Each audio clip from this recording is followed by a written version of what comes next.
All right, well, thank you all for being here this morning and for hosting me. I've had such a wonderful visit and I've met some incredibly wonderful people, so I'm happy to be here with you this morning. I want to begin this lecture with a little bit of a confession. The promise of this lecture's title is that I will provide to you a Catholic vision of women's health, but that is far too ambitious for a single lecture. I have absolutely bitten off more than I can chew.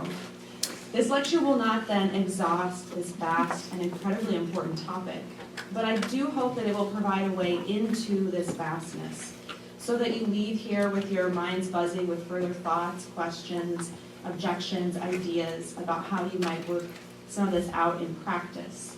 After all, I'm not a medical practitioner, as many of you might be, or perhaps are studying to be.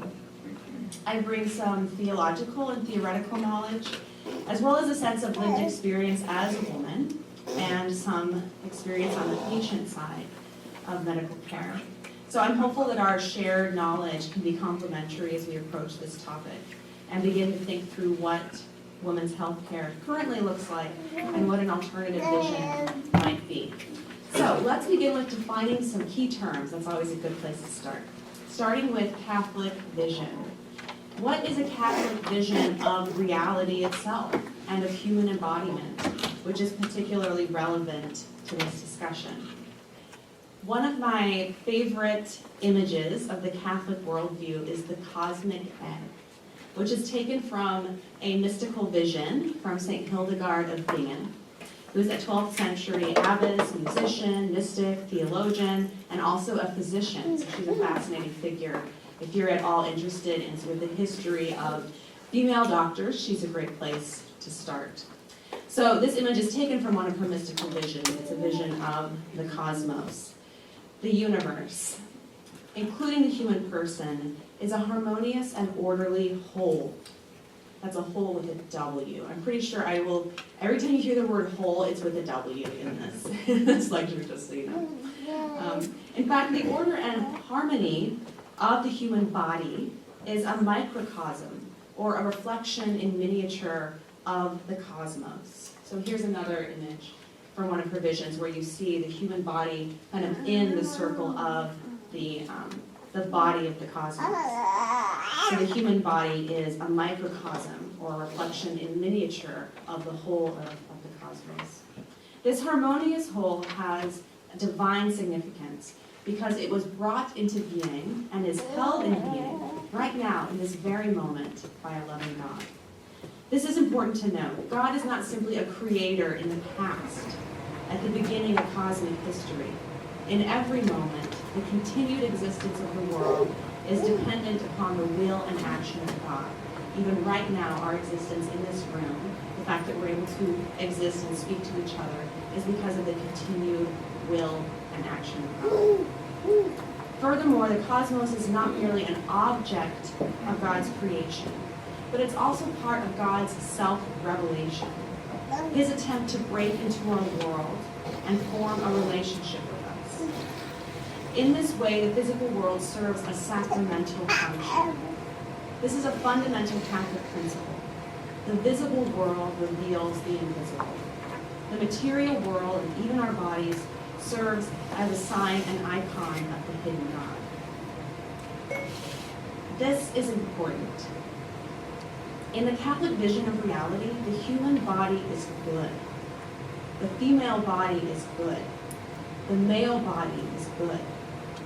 This very maleness and femaleness, in fact, is part of the body's sacramental meaning. All through Christian revelation, scripture, and tradition, the primary metaphor we are given for understanding God's relationship to humankind is a symbol of sexual conjugal union. The capacity for a human man and a human woman to join together and form a complete reproductive whole, thus creating the possibility of new life. This is a mirror for our capacity for union with God, a union that is likewise abundant and life-giving. According to the sacramental principle, then, all of creation has intrinsic meaning and significance, and the human being above all, because the human being alone is created in God's image and likeness. The human person, in a unique and unparalleled way, reveals the reality and person of God. Moreover, it is this very form, the form of the human being, that God himself adopts in the incarnation, when his descent into our reality reaches an apex in the person of Jesus Christ.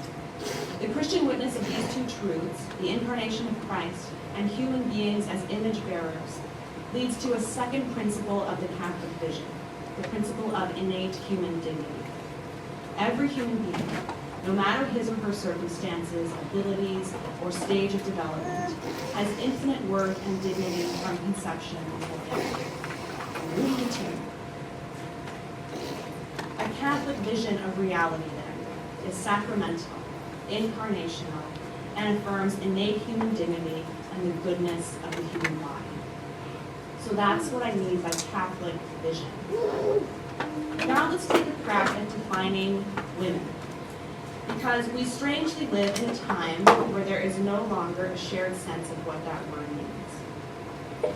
For some, the idea of women is entirely a social fiction, a construct, a bundle of cultural myths and stereotypes that are projected onto and subconsciously enacted by the female body. This would be the view of Judith Butler, for example, the matriarch of contemporary gender theory. For others, being a woman is a subjective inner state, a deeply felt conviction that may or may not align with embodiment. To be a woman is not necessarily a bodily reality, but more of a question of the psyche or the soul. This would be a typical understanding of transgender anthropology. I could dwell at length on those two definitions, their various flaws and merits, but for our purposes this morning, I'm instead going to propose a definition that is in accord with both Catholic theology and, I would argue, biological sciences. So this definition of woman.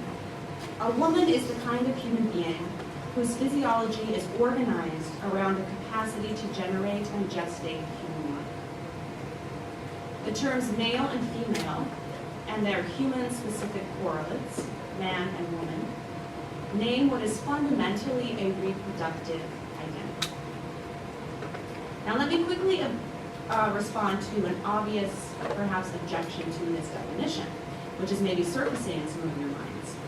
What about infertile women? Am I saying they're not really women? Absolutely not. You'll notice my definition uses the word capacity. A synonym you could pop in here is potential. A woman is a human being who has the innate potential for pregnancy. When a woman is unable to get pregnant, she's called infertile. We don't say, however, that a man who can't get pregnant is infertile, because a man does not even have the potential for pregnancy to begin with. The very category of infertility, then, is sex-specific, and it reinforces an understanding of reproductive potential. So this definition includes infertile women, as well as prepubescent and postmenopausal women. Now, this topic of infertility highlights another important aspect of reality that I have not yet explicitly named: the darker side of the cosmos we inhabit. Looking at this side can help us move to defining our third term, health. We live in a sacramental, orderly cosmos, yes. But this is a cosmos that is also marred by disorder, by illness, suffering, and death. The downside of being material beings is that matter is not eternal. And as material beings, we are mortal. Our bodies are sacred, but they are also weak and vulnerable, prone to decay and disease. The word health has dual etymological roots. A word in Old English that means wholeness, and a word in Old Norse that means holy or sacred. Both of these dimensions of the word are essential in a Catholic understanding. Health, then, is wholeness, when the order and harmony of the body is in good working condition, when all is functioning according to its sacred design. So the work of healing, then, is a restoration of wholeness. And there is something sacred about that very harmony and order, about restoring the natural processes of the body. Because according to the sacramental principle, that physical order is a symbol of divine order, harmony, and So if we draw together all pieces of this definition, we have the beginnings of a framework for a Catholic vision of women's health. Working from this framework, I'd like to now turn to my main contention in this lecture, which is this. What is often presented as women's reproductive health actually pathologizes and often disrupts natural biological realities that are unique to women, namely fertility, pregnancy, and childbirth.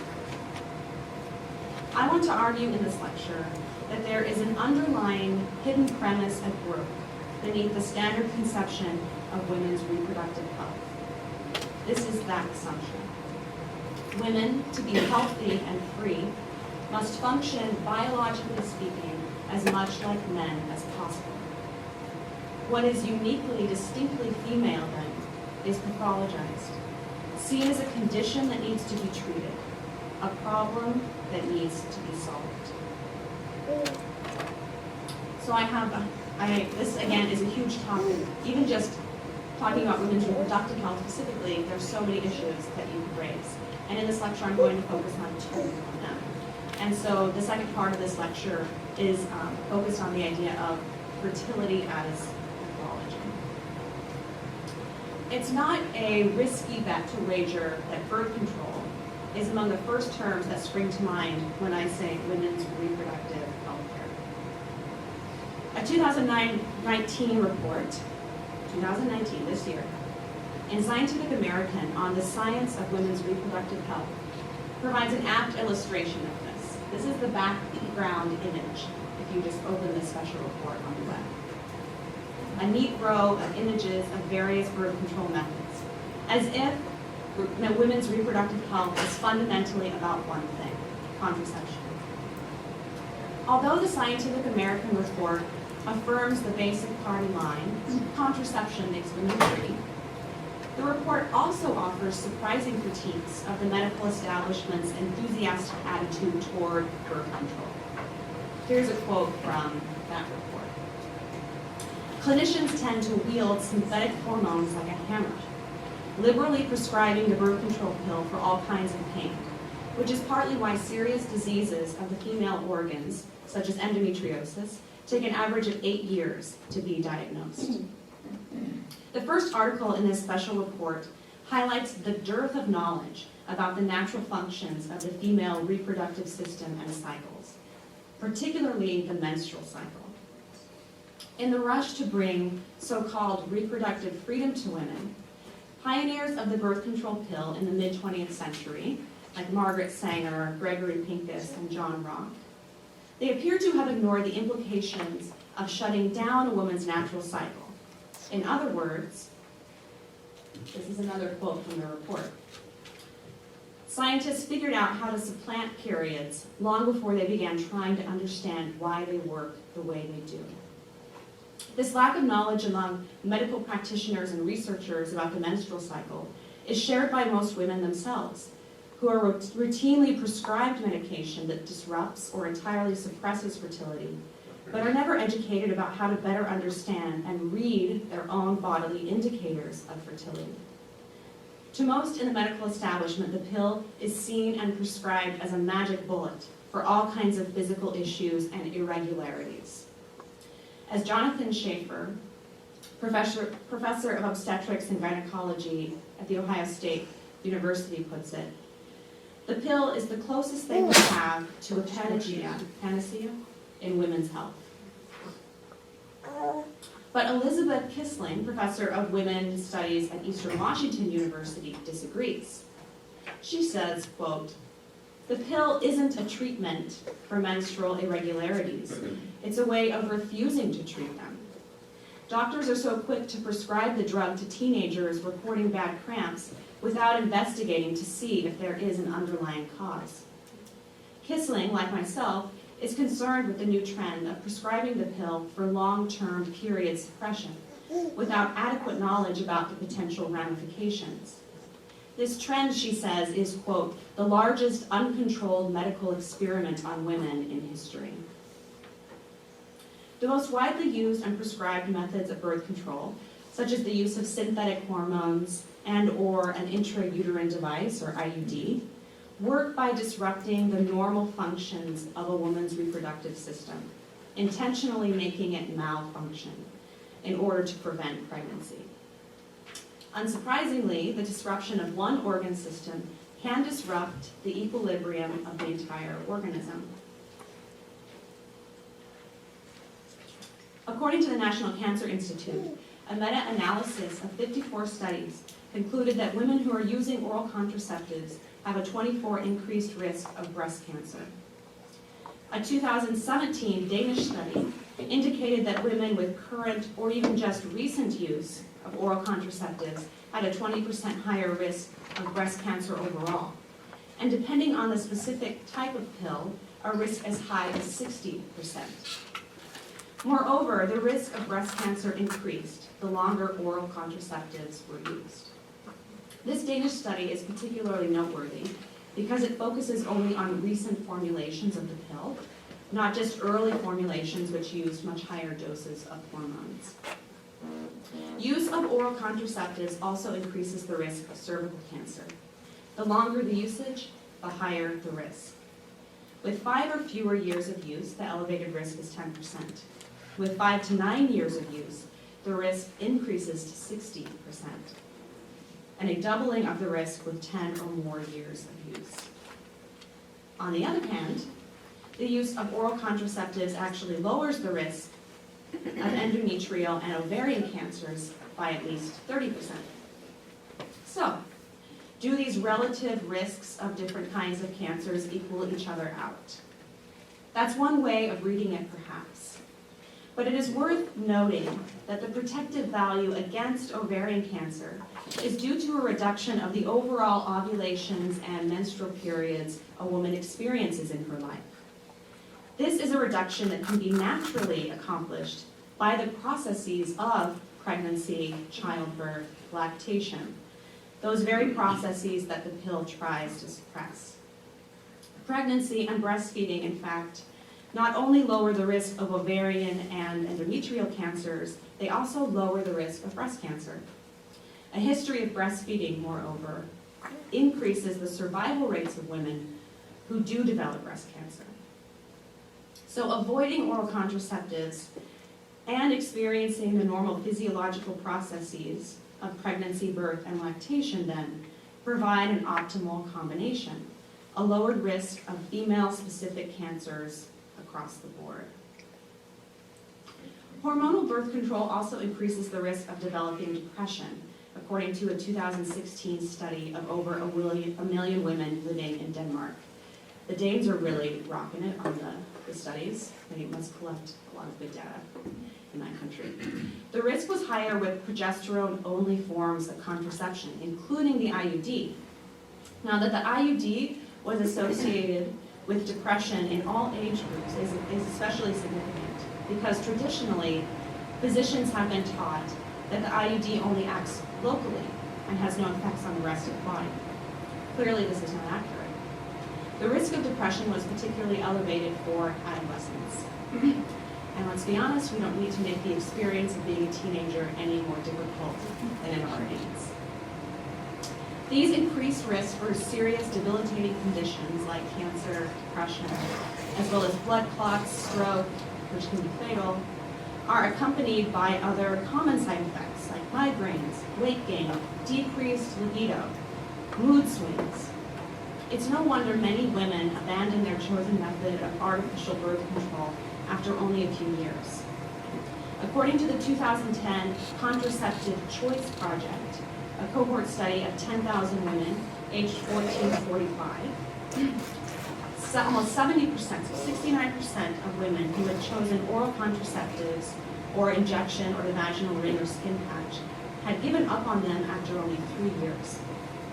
Even the IUD, which seems better in comparison, has dropout rates of close to 50% within 5 years, largely due to side effects such as bleeding, pain, or because the IUD perforated the uterus and went wandering through other organs or perhaps was expelled from the body. These statistics clearly indicate women's widespread dissatisfaction with available birth control methods. This belies the standard triumphalist line that contraception is the golden key or panacea to women's reproductive health and freedom. But what is the alternative? No birth regulation whatsoever? Is that good for women? Enter fertility awareness methods, or FAMs. According to a 2012 study by researchers at University of California, San Francisco, the top 3 features women desire in a birth control method are effectiveness, lack of side effects, and affordability. The study concludes with a sad shrug that combination doesn't exist, but in fact it does, in natural forms of birth control, known as fertility awareness methods, or in Christian circles called natural family planning, or NFP. FAMs have no physiological side effects because they do not seek to disrupt a woman's reproductive system. They are affordable, requiring no ongoing prescriptions or medical procedures, and they are effective, as affirmed by multiple peer-reviewed studies. I'll give just 2 examples. A 2008 study on the Marquette method of NFP found a correct use effectiveness rate of 99.4%. A March 2019 study on the effectiveness of the DOT Fertility Awareness app found a perfect use failure of 1% and a typical use failure of 5%. The conclusions of these studies show that FAMs are just as or even more effective than artificial methods of birth control. Perhaps because of all these reasons, fertility awareness methods are one of the only contraceptive methods whose popularity is actually on the rise, according to the Scientific American Report. Despite the continual rhetoric about women's freedom, control, and agency, there seems to be a deep mistrust among doctors toward relying more heavily on women's agency when it comes to planning pregnancies. Instead, there is a marked preference to medically alter a woman's reproductive system, rather than to educate and trust women to read their own fertility, and armed with that knowledge, to make behavioral choices to either achieve or avoid pregnancy. Speaking personally, I have never heard fertility awareness methods suggested as a viable birth control option by a medical professional. When I became interested in natural methods of birth control, which by the way was before I became Catholic, I was disillusioned with the birth control pill I was taking and its side effects. And also my own maternal grandmother died of breast cancer, so I've always been sort of aware of that risk in my own family history. So when I became interested in natural forms of birth control, I learned about it by talking with other women and doing my own independent research. And any conversations I have had with doctors about my choice to use fertility awareness methods invariably result in pressure to switch to a method that alters my normal physiology, like the pill or an IUD. And in those conversations, I am never told about the serious risks of those methods of birth control.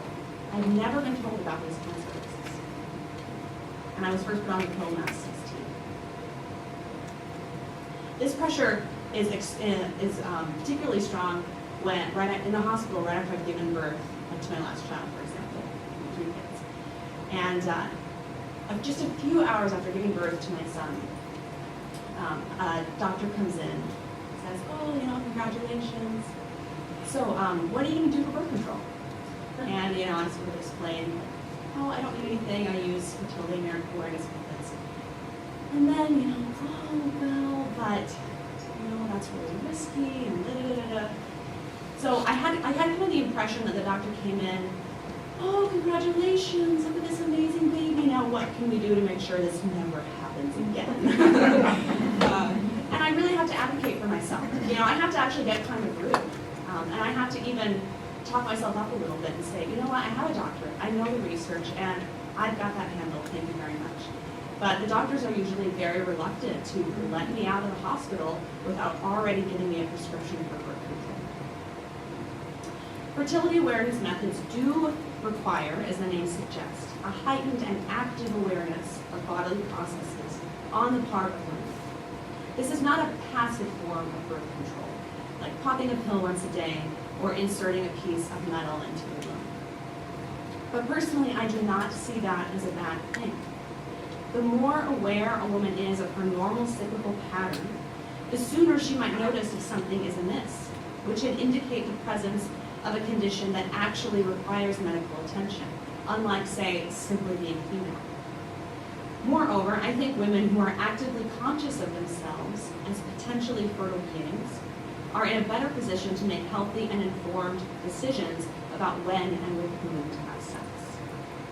The use of passive birth control methods, those that work on a woman's physiology without her conscious awareness, can alter a woman's sense of herself as a fertile being, instead cultivating a consciousness of assumed sterility. This, in turn, can result in riskier sexual behavior and increased contraceptive failure rates. In other words, one psychological effect of using contraception is a reduced awareness of the need for contraception. This reduced consciousness of the capacity for pregnancy is perhaps one reason that there is a continually high rate of unplanned pregnancies in the U.S., despite the widespread use of and availability of contraception. Currently, almost half of pregnancies in the United States are unintended. When I was in graduate school doing feminist studies, I had a colleague who was a physician in the UK. And she went back to get her PhD because she wanted to figure out why so many women were coming through her practice being prescribed birth control, but then ending up pregnant. These were women who normally had had children before, clearly understood that sex makes babies, had been prescribed birth control by her, but yet nonetheless had ended up pregnant. And so in her research, she found that that these women often had what she called magical thinking about contraception and about their own bodies. And at the time, I wasn't Catholic, so I remember us talking about this, oh, this is such a strange phenomenon.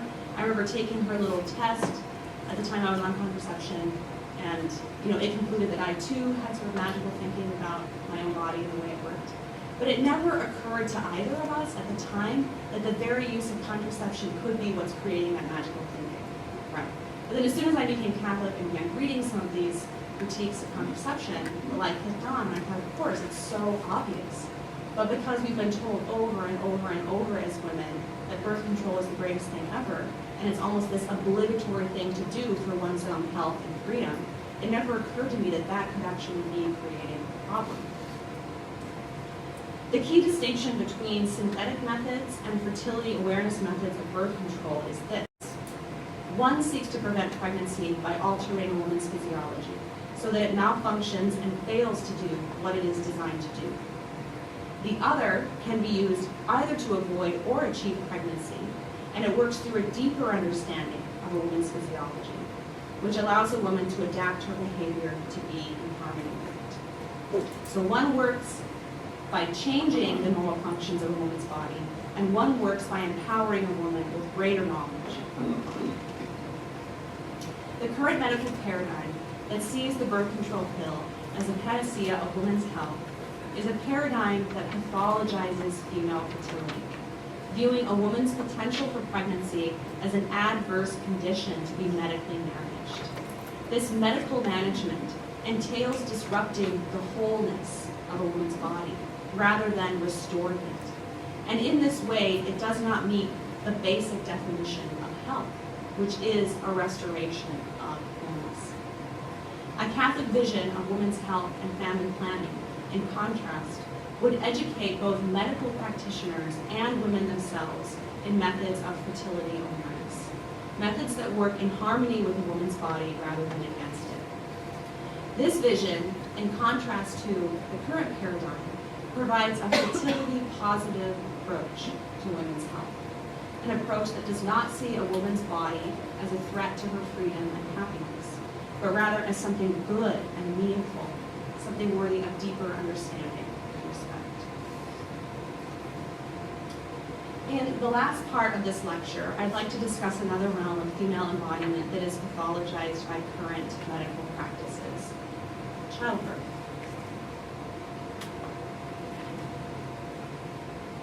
The most commonly performed major surgical procedure in the United States is a cesarean section. Since the early 1970s, the likelihood of a mother undergoing a cesarean in the United States has skyrocketed by 500%. There are, of course, instances where C-sections are medically necessary and absolutely vital for the survival of the mother and the child. According to the World Health Organization, an optimal C-section should be around 10% of all births, so around 10 or 15% of all births where a C-section is medically necessary. The U.S. rate is currently 3 times this. In 2017, nearly a third of all babies born in the States were delivered by cesarean section. Louisiana's rate is even higher. In fact, Louisiana has the second highest C-section rate among all 50 states at 37.5%, trailing only Mississippi, which has a rate of 37.8%. In one Louisiana community, Rapides Parish, the C-section rate is 50% of all births in that parish are C-section. This is the highest per county rate in the entire country. So Rapides Parish is the C-section capital of the U.S. And 47% of those C-sections are considered low risk and thus not medically necessary.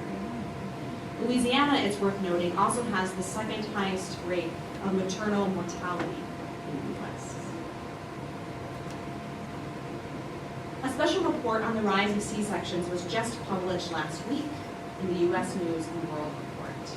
Here are some highlights, or perhaps we should say lowlights. Although cesareans are designed to rescue babies from danger, rates of survival and brain injury among infants born close to their expected delivery date have not changed, so it hasn't made babies. Mothers have not benefited either. In fact, the opposite has occurred. Americans today are 50% more likely to die in the period surrounding childbirth than their own mothers were, a risk that has remained consistently 3 to 4 times higher for Black mothers compared with white mothers. It's also worth noting that nationally, the C-section rates are higher for Black women than all other groups, 36% compared to an average of 32%. For mothers, birth complications such as hemorrhage, infection, and organ injury are 3 times more likely to occur with a cesarean compared with the vaginal delivery. And these are risks that increase with each subsequent cesarean a mother has. A systematic meta-analysis of 80 studies published in 2018 found the following long-term risks associated with cesarean delivery. Women with previous C-section deliveries have increased risks for placenta previa, where the placenta blocks the cervix, placenta accreta, a condition where the placenta grows through the walls of the uterus and can cause severe bleeding and death, placental abruption, when the placenta separates prematurely from the uterus, and uterine rupture. When compared with women who had a previous vaginal delivery, women with a previous C-section have higher odds of miscarriage, ectopic pregnancy, and stillbirth, as well as a higher risk for a future hysterectomy and antepartum or before birth hemorrhage. Babies born as a result of C-sections are also at higher risks for conditions such as asthma, allergies, and diabetes. A C-section delivery can also interfere with mother-infant bonding, successful breastfeeding, and contribute to postpartum depression. It also takes much longer to recover from the C-section because it's a major surgery, so it takes 8 to 10 weeks as opposed to 6 weeks typically for a vaginal birth. And all the while you're supposed to be caring for a newborn, right, when it's already considered like that. The key to lowering the overall C-section rate is reducing the chances of that initial C-section, because once a woman has a C-section, it is much more difficult to give birth vaginally in subsequent pregnancies, and many hospitals won't even allow it reported. In 2016, only 12.4% of women with a previous C-section delivered vaginally. So in 87.6% of cases, a previous C-section leads to a subsequent C-section. That first C-section has a cascading effect, leading to more C-sections and increasing risks of adverse condition with each birth. But why the high rates of that initial C-section, right? That's the root problem. One precipitating factor is the cascade of interventions, invasive steps by physicians to usher labor along. These often lead to subsequent interventions that then culminate in the need for a C-section. The U.S. News and World Report profiled a Louisiana woman as an example of this. They told the story of Erin McCross, a 21-year-old student from Alexandria, who was sent to Rapides Women's and Children's Hospital last year for a 37-week prenatal checkup because her blood pressure was high. Her obstetrician came to see her that night and decided that she would be induced the next day. "This is going to end with you cutting me open. I don't want this," McCross-Smith remembers telling her nurse. The next morning, her obstetrician gave her the labor-inducing drug Pitocin and broke her water. Less than 12 hours later, her doctor decided to perform a cesarean because McCross-Smith wasn't progressing quickly enough. The surgery went smoothly, but her son ended up in the neonatal intensive care unit for 3 weeks with underdeveloped lungs. He's healthy now, but McCross-Smith often replays that day in her mind. She says she will always feel like delivery could have waited. This is her speaking. "I always feel like delivery could have waited until my baby was safer and not struggling to breathe. I was scared because I could feel that my body just wasn't ready," she says. "But I mean, it really wasn't up to me at that point." Erin's story illustrates that cascade of interventions that can greatly increase the chance of a C-section delivery. As soon as artificial inductions are used, the chances of a C-section skyrocket to 50%. Pitocin is often used as a first intervention. This is a synthetic form of oxytocin used to jumpstart labor that hasn't even begun, as in Erin's case, or to speed up a labor that isn't progressing quickly enough. Pitocin contractions, however, tend to be more intense and prolonged than natural contractions. This increases the chances of fetal distress, which then can lead to an emergency C-section. And with Erin, the doctors also took the extra step of breaking her waters. And as soon as the waters break, the clock starts ticking, because the risk of infection increases if the baby isn't born within 24 hours. So by taking this step, the doctor immediately puts a time clock on the whole thing, ensuring that a C-section will happen if Erin doesn't give birth quickly enough. Carla Kearns, a physician and clinical ethicist, wrote about her own experience of childbirth in the Journal of Health Affairs, describing how her doctors seemed much more preoccupied by watching the clock rather than their patient, pressuring her to have a C-section when her labor had failed to progress in a timely fashion. Failure to progress is the most common reason of a first C-section in the U.S. This is often when the cycle of subsequent sections begins. But as Kearns notes, judgments on what constitutes a slow or stalled labor are often subjective, and the criteria for assessing labor progress is woefully outdated, derived from observations of women in labor in the 1950s. Kearns cites a 2010 study of 62,000 women with successful vaginal births that found a much slower cervical dilation rate than the 1950s studies, 50% slower. So the standards for how quickly labor should be are about half what they really should be. Many of the laboring women granted that golden ticket to a C-section, failure to progress, simply haven't been given enough time. There are also other factors, non-medical factors at work, that might explain why many doctors are in such a hurry to perform unnecessary surgeries. Convenience. Doctors earn more from C-sections, they can schedule a surgery at their own convenience, and they can control the timing and duration of delivery. Holly Kennedy, a professor of midwifery at the Yale School of Nursing, puts it this way. As an obstetrician once told me, "You're going to pay me more to do a C-section, you're not going to sue me, and I'll be done in an hour." Low-risk C-sections might be better for doctors, but they are objectively worse for women and their babies. The sky-high cesarean rates in the U.S. reveal a medical culture that pathologizes natural childbirth, which often proceeds slowly, by the use of unnecessary and invasive interventions that lead more often than not to unnecessary surgeries.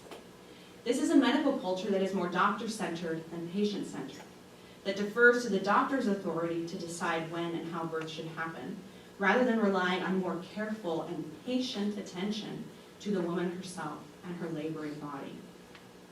There is a familiar pattern here. An impulse to rely more on physician control than female agency, and to technologically manage and disrupt the natural processes of women's bodies, rather than to better understand and work in harmony with those very processes. With its many adverse risks for women, a medically unnecessary cesarean section does not meet the standard of health as a restoration to wholeness. And the bias toward efficiency, convenience, and even profit reveals a consumerist attitude toward women's bodies, rather than an attitude of dignity and respect. There are, however, positive changes afoot. The American College of Obstetricians and Gynecologists has published updated recommendations for clinical practices with an eye toward reducing the C-section rate. These recommendations redefine the threshold of active labor from 4 centimeters of dilation to 6 centimeters, and emphasize that a woman in prolonged latent labor cannot be considered as failure to progress. A more recent opinion, published in 2017, stated that OBGYNs and other care providers should be familiar with and consider using low intervention approaches when appropriate. The upshot of these revised recommendations is that doctors should give women more time and fewer interventions when it comes to childbirth. Let a woman do what her body is designed to do.